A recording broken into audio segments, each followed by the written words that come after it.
بہت ہی کمال کا وظیفہ۔ اگر آپ کی دعائیں قبول نہیں ہوتی،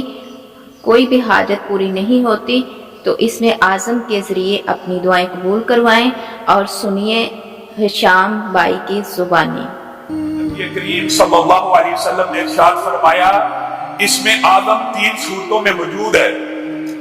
ابو امامہ کہتے ہیں میں نے رسول اللہ صلی اللہ علیہ وسلم سے خود سنا کہ رسول اللہ صلی اللہ علیہ وسلم نے فرمایا اسم اعظم 3 صورتوں میں موجود ہے، اور اس کی سند کو امام البانی نے حسن درجے کا کہا ہے، اور دیگر محدثین بھی اس کی سند کو حسن درجے کا کہتے ہیں۔ ابو امامہ نے کہا رسول اللہ نے صرف اتنا فرمایا تھا کہ اسم اعظم 3 صورتوں میں موجود ہے، اور اسم اعظم کی جو فضیلت ہے آپ کے سامنے رکھی تھی کہ یہ ایک ایسا اسم ہے کہ جس کے واسطے سے اگر اللہ کو پکارا جائے تو اللہ رب العزت اس دعا کو، اس پکار کو ضرور سنتے ہیں۔ یعنی اللہ نے اپنے اوپر یہ واجب کیا ہوا ہے جب بھی میرا کوئی بندہ اسم اعظم کا نام لے کر اسم اعظم کے ذریعے سے مجھے پکارے گا، میں رب اس کی پکار کا جواب دوں گا۔ ابو امامہ نے کہا رسول اللہ نے تو اتنا فرمایا تھا، ان میں سے ایک سورت بقرہ ہے، دوسری سورت آل عمران ہے، اور تیسری سورت طٰہٰ ہے۔ تو میں ابو امامہ نے جب سے یہ حدیث سنی میں سورت بقرہ کو پڑھنے لگا، میں سورت آل عمران کو پڑھنے لگا، میں سورت طٰہٰ کو پڑھنے لگا، اور پھر اتفاقی طور کے اوپر میں نے دیکھا کہ ان تینوں صورتوں میں اگر اس میں اعظم موجود ہے تو وہ کون سی کامن چیز ہے جو ان تینوں صورتوں میں موجود ہے۔ کہا میں نے سورت بقرہ کو اٹھایا، اللہ لا الہ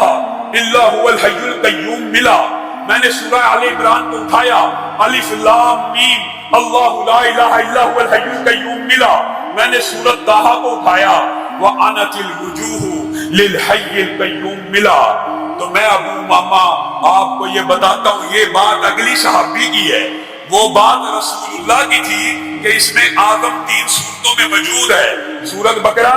سورہ آل عمران اور سورت طٰہٰ میں۔ آگے صحابی کا اجتہاد ہے کہ میں نے وہ اس میں اعظم جب تلاش کیا تو مجھے ان تینوں صورتوں میں سے یہ آیت مل گئی۔